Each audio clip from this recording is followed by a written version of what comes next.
Hello, welcome to the 2021 Developers Day of the International User Group of Exlibris users. I'm Mehmet Celik,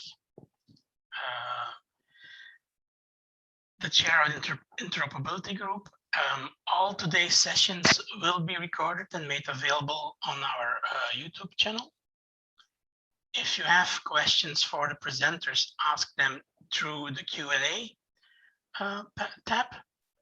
And if you have common questions, please post them in the chat. So yes, all sessions will be recorded and made available through YouTube.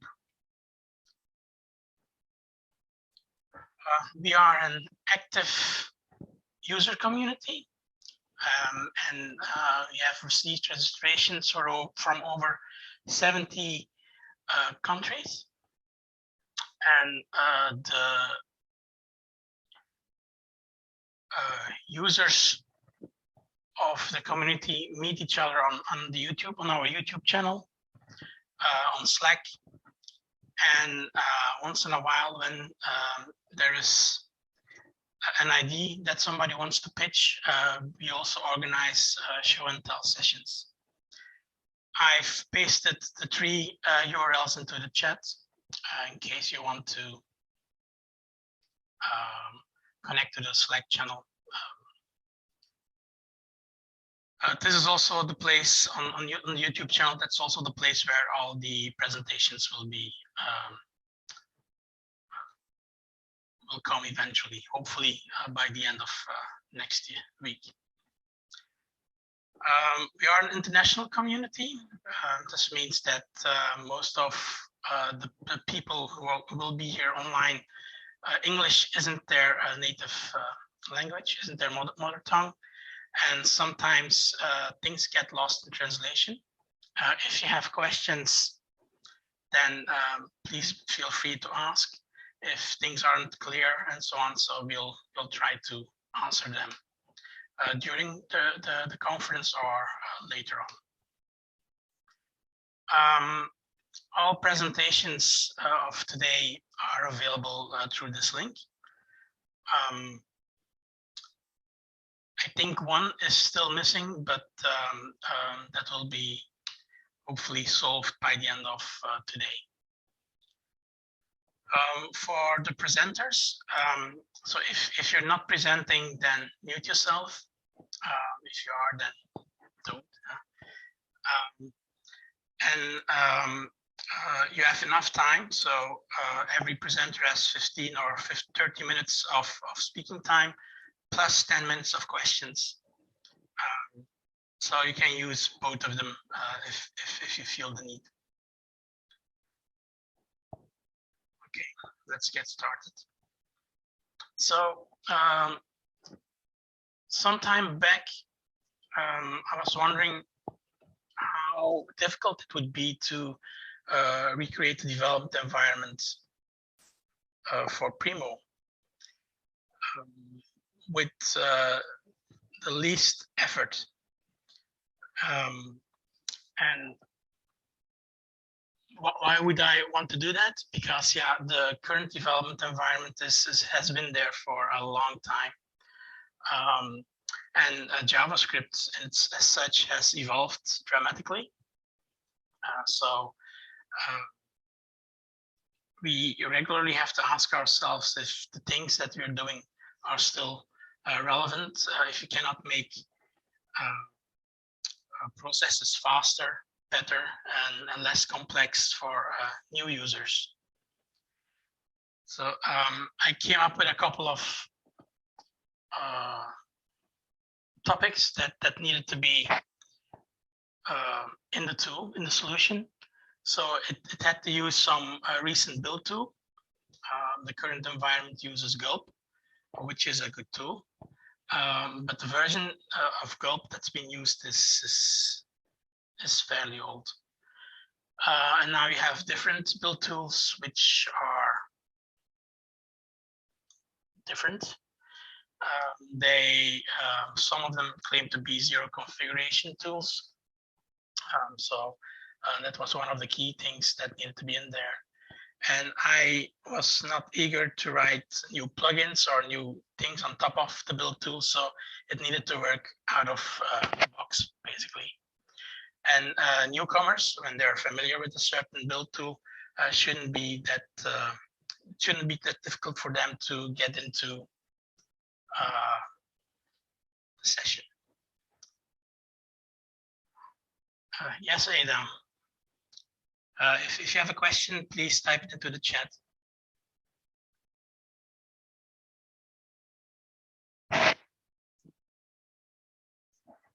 So meanwhile, I'll continue. It should also use the current runtime because AngularJS is and will be the coming library for for Primo and all its extensions.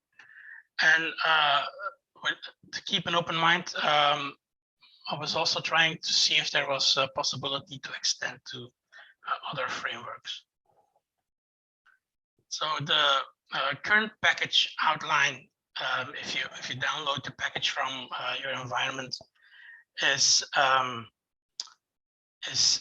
there needs to be a CSS directory, HTML directory, image directory, and a JSON,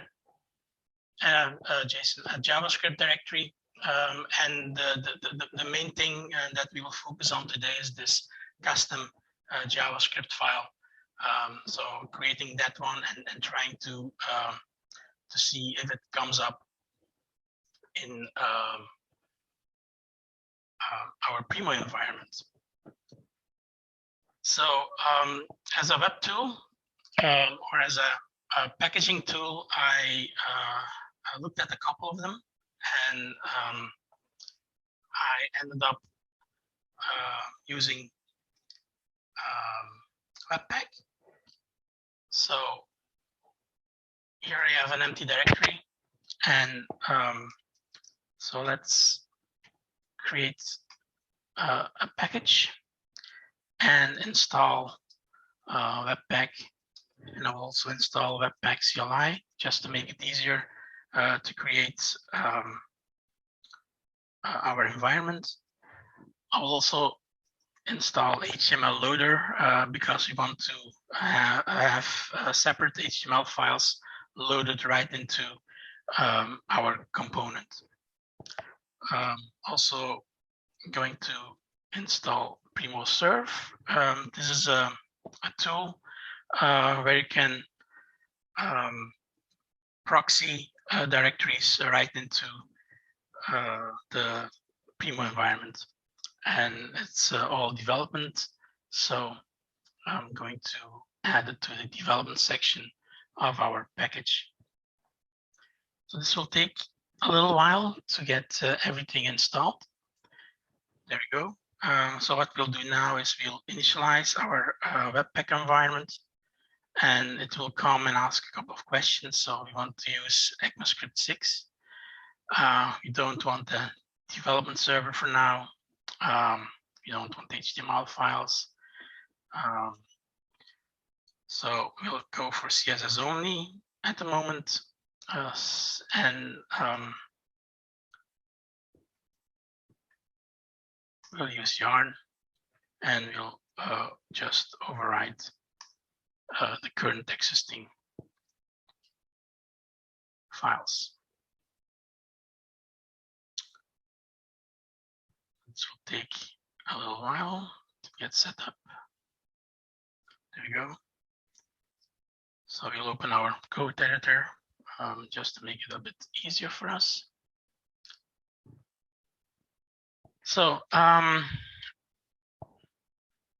have a Webpack configuration file, which looks like this. So the idea is to extend the Webpack files so that we will be able to show this in our browser. So the first thing that I'll do is I'll just include our package JSON, because we'll add a couple of configuration options in there that we will use in our environment here. And I'll also change this because we need to have a custom JS file at the end, and we'll clean every time we build our environment. And for debugging purposes, we'll just add a source map. So there is one more thing that needs to be done here. So I'm going to create a distribution directory, and we'll copy this part out of there, and also change this into our variable that we just created, and we'll put everything into the JavaScript directory. So next thing that we need to do is make sure that we have some common variables that we can use in our code.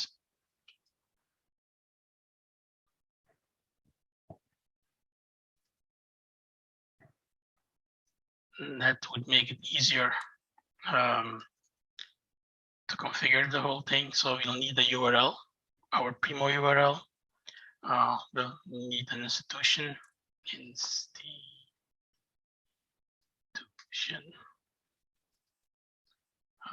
you'll need a view ID, and we'll create a section that says, well, place everything in this directory. So our view will be KOL. That's my institution, and our Seagull at Exlibris or Alma is 32 kilco. So our Primo VE environment, which is not live yet, is running here. And if I don't have any typos, this should be it. So we'll add one extra variable here, being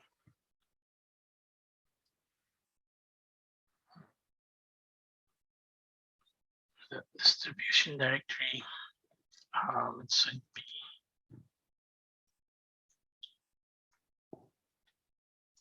here.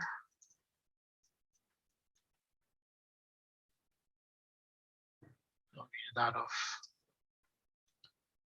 the JSON file and different language.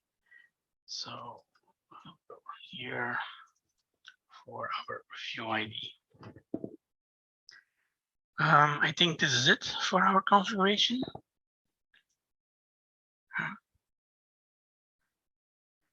Save it. And this is what's in our index file. So when we run this in our browser, we should see hello world being printed. We still have to configure one more thing, but let's try this. So if you webpack this file, if there aren't any errors, we'll get a successful build. And here's our custom file, which is empty.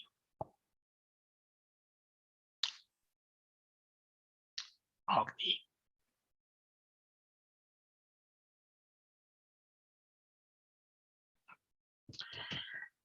Okay.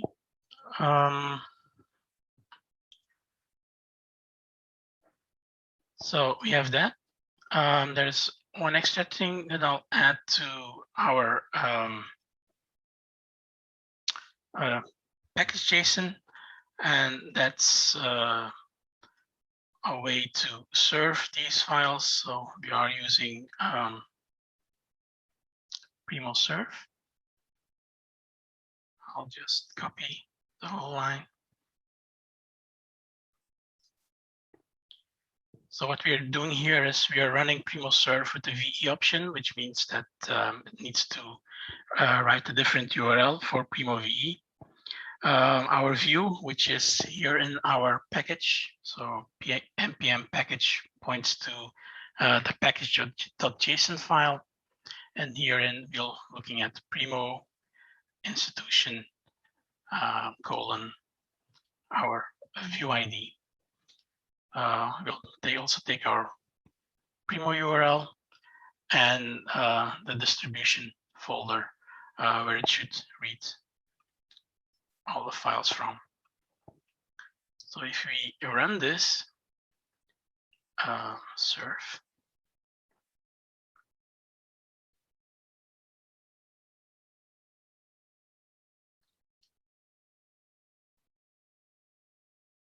and if I show you my web browser, and when we open the console, we should see hello world right here in the log. So up until now, everything works as we expected it to work. The next thing that we'll do is we'll change our index.js file to become an Angular module. And if you go to the network tab here, and when we reload our view, you'll see that two custom JS files are loaded.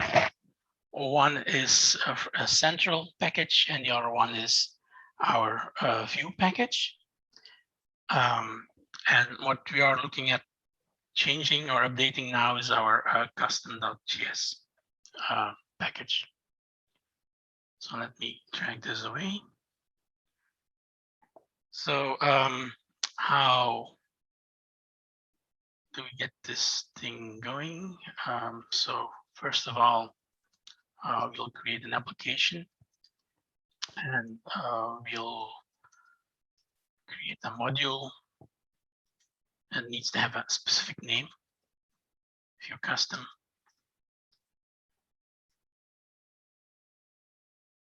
And that's basically it. So now we have a module that will be loaded into our view. The next step is removing the hello world from our main index and putting it into a component. So let's create a folder in here and call it hello world. It needs to have an index.js file, and we'll also create a hello world module.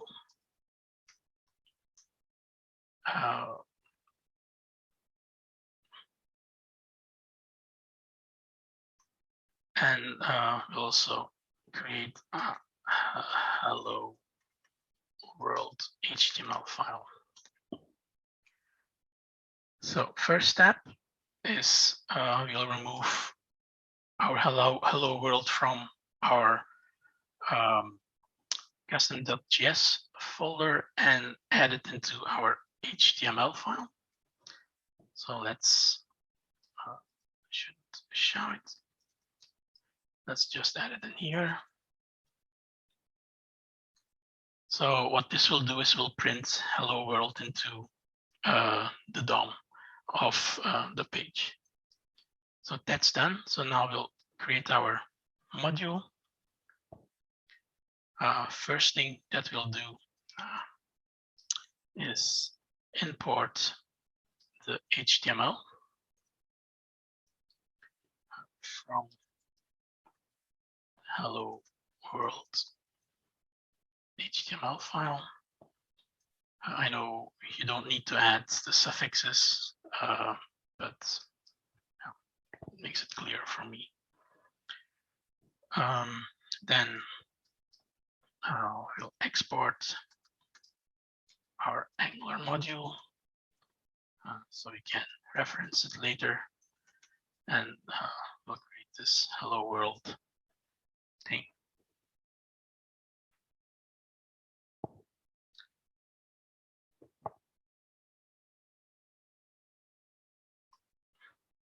So let's not create a controller just yet.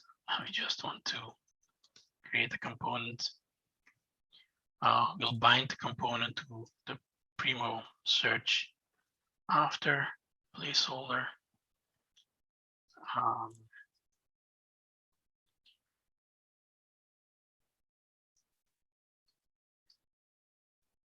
This reference the parent controller.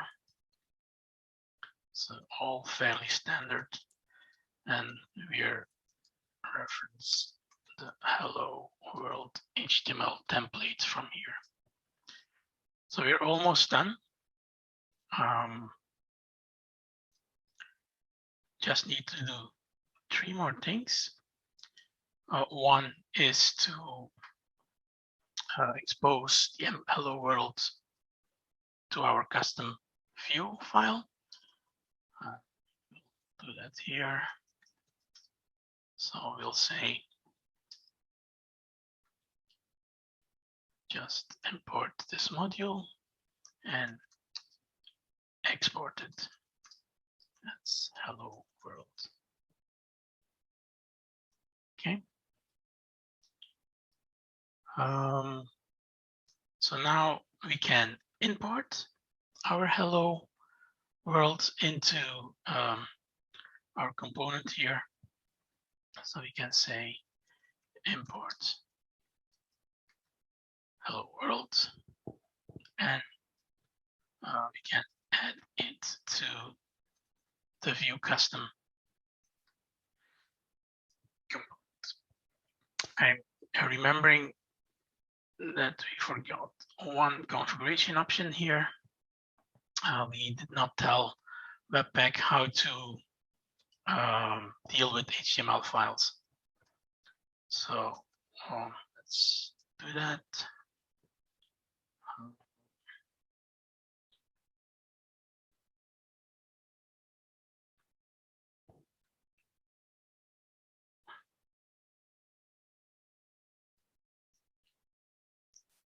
HTML. And we need a loader for that. That's the HTML loader that we just required in the beginning. So this should be it. I'll add an exit terminal, and I'll do a yarn watch. So every time we change something, it should automatically be recompiled. So no errors. If we move back to our HTML file and go to our console,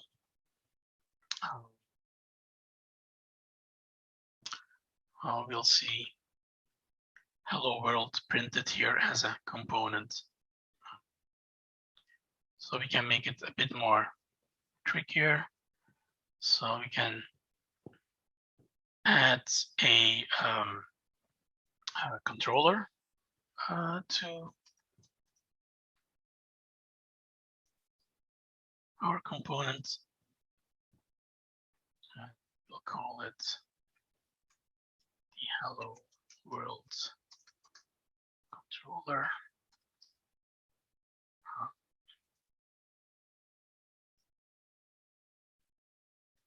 I'll open a function, and instead of having text in here in the HTML file, we'll add a pointer to an attribute. So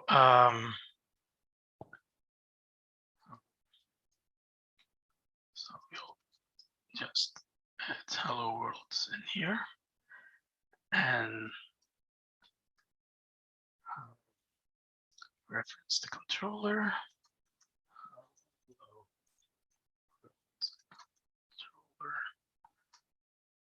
And save and recompile. You can still see that hello world is printed on screen. So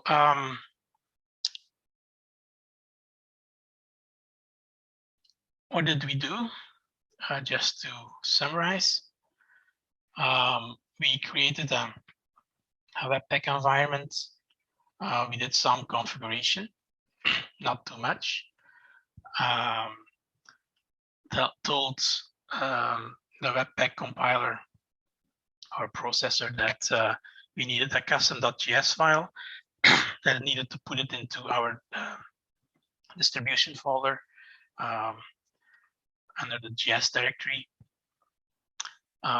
We'll also put CSS and HTML in there too later on. But for now, we'll just stick with the JavaScript package. We created a view custom module. We referenced our component and include our component into our module. And this just got rendered into the DOM. So when we come back to the presentation, so what next? It is best to create a component loader. The problem with components and adding them into an after slot is you can only put one component in that after slot. We'll need to think about how to fix the CSS. So CSS has also evolved. I don't think you need less or sass anymore. You can use CSS variables, which should cover probably 90% of all the extras, all the things that you do. So the extra resources, so we haven't talked about all the HTML files and images that you're including in your package. They need a place too, and we need to reference them. So that's an extra option that we need to add into our Webpack configuration.